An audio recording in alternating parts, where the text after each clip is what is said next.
Oke, Assalamualaikum warahmatullahi wabarakatuh. Teruntuk kepada seluruh siswa kelas 10 MAN 1 Banyuwangi. Untuk pembelajaran kali ini kita akan membahas tentang tabel sifat-sifat wajib dan sifat mustahil pada Allah Subhanahu wa taala.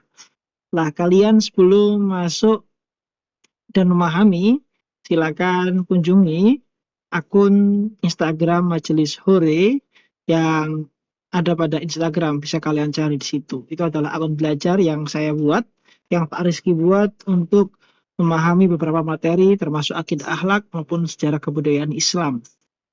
Di dalam salah satu kitab, yakni adalah kitab Hasyiah ala Tadhibu Syarah Faridatul Bahiyah, dijelaskan bahwa wajibun syar'an ala mukallafin ma'rifatullahil ali fa'rifi ayya'riful wajiba awal muhala ma'jaizin fi haqqihi ta'ala. Artinya wajib secara syariat bagi kita semua orang-orang mukallaf yang memang sudah tahu tentang hukum, mana itu hukum haram, mana itu hukum halal, mana yang baik dan mana yang benar. Untuk apa? Ma'rifatullahil aliyil fa'rifi. Untuk mengetahui sifat-sifat Allah, sifat-sifat Allah yang maha luhur. Ayya'riful wajiba wal muhala. Mengetahui tentang sifat-sifat wajib Allah, sifat-sifat muhal Allah. Ma'ja izin fil haqqihi ta'ala. Dan memahami, serta memahami sifat-sifat yang boleh, sifat-sifat yang jais, dan sifat-sifat yang muhal yang ada pada Allah Subhanahu wa taala. Lah, kali ini Pak Rizky telah membuat tabel sifat wajib dan mustahil bagi Allah. Di sini cara membacanya adalah bagaimana kita mengetahui bahwa sifat wajib Allah itu ada 20, begitu pula dengan sifat muhalnya. Ada nafsiyah, secara pembagian ada 4, ada nafsiyah, ada salbiyah, ada ma'ani, dan ma'nawiyah.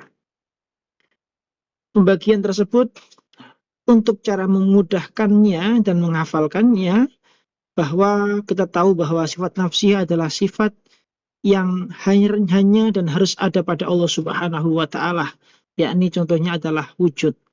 Keberadaan Allah harus kita yakini dan harus kita imani bahwa itu Allah itu ada, dengan bukti bahwa terciptanya alam semesta ini, dengan bukti terciptanya gunung, terciptanya lautan, dan berbagai macam hal yang ada dan kita rasakan saat ini.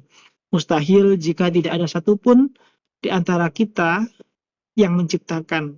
Maka dengan keberadaan alam menunjukkan dengan keberadaan dan kekuasaan Allah. Maka Allah punya sifat wujud nafsiyah.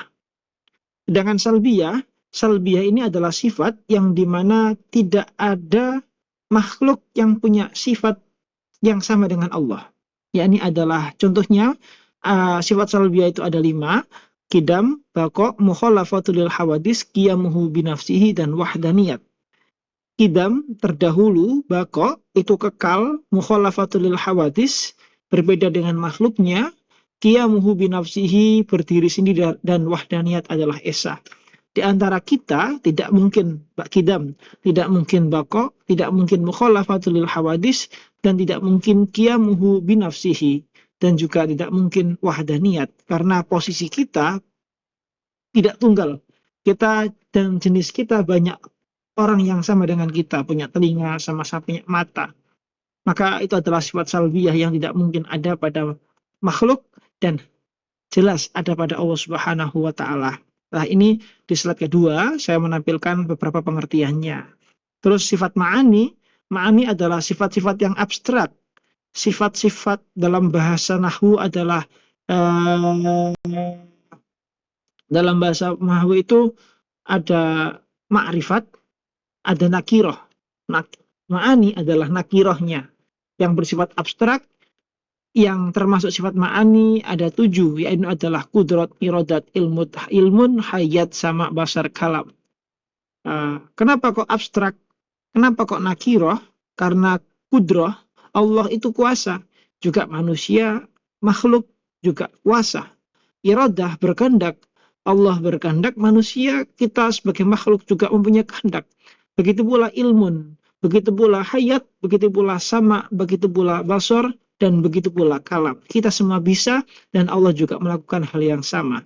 Tetapi setiap kita mungkin bisa melakukan hal atau mampu untuk melakukan hal-hal yang bersifat ma'ani, tapi di antara kita tidak mampu untuk melakukan hal-hal yang bersifat maknawiyah. Sifat maknawiyah itu apa sih? Sifat maknawiyah adalah kelaziman dari sifat ma'ani. Sifat maknawiyah tidak dapat berdiri sendiri, sebab setiap ada sifat ma'ani tentu ada sifat maknawiyahnya. Maka di sini kalian lihat untuk memudah menghafalkannya. Dimulai dari sifat qadiran, muridan, aliman, hayyan, sami'an, basiran, mutakaliman. Kalau ma'aninya itu kudrat, maka maknawiyahnya itu qadiran. Apa sih qadiran itu? Yang berkuasa. Maka Allah adalah zat yang maha berkuasa. Sedangkan manusia tidak maha berkuasa. Karena istilah maha adalah istilah segala-galanya yang mempunyai sifat lebih, kemampuan lebih dibanding yang lainnya. Kita kuasa untuk mengangkat pulpen, tapi kita nggak berkuasa untuk mengangkat mungkin untuk mengangkat 20, 30, 50 meja sekalipun. Tidak mungkin. Karena kekuasaan kita terbatas. Allah berkuasa, Allah itu kudrah, dan Allah itu qadiran. Seorang presiden, dia berkuasa 5 tahun umpama, maka dia punya sifat kudrah. Tapi seorang presiden tidak punya sifat qadiran yang maha berkuasa selama-lamanya, tidak. Karena maka keterbatasan itu, maka kita manusia tidak punya sifat maknawiyah. Seperti itu. Setiap ada hayat, maka maknawiyahnya adalah hayyan. Ilmun, maka maknawiyahnya adalah ilman. Sami'an, ma'aninya adalah sama. Begitu pula sebaliknya. Ya, ini bisa kalian hafalkan untuk sebagai bahan dasar pembelajaran akidah akhlak pada bab 1 di kelas 10. Itu teman-teman, maka 20 sifat itu terbagi menjadi 4.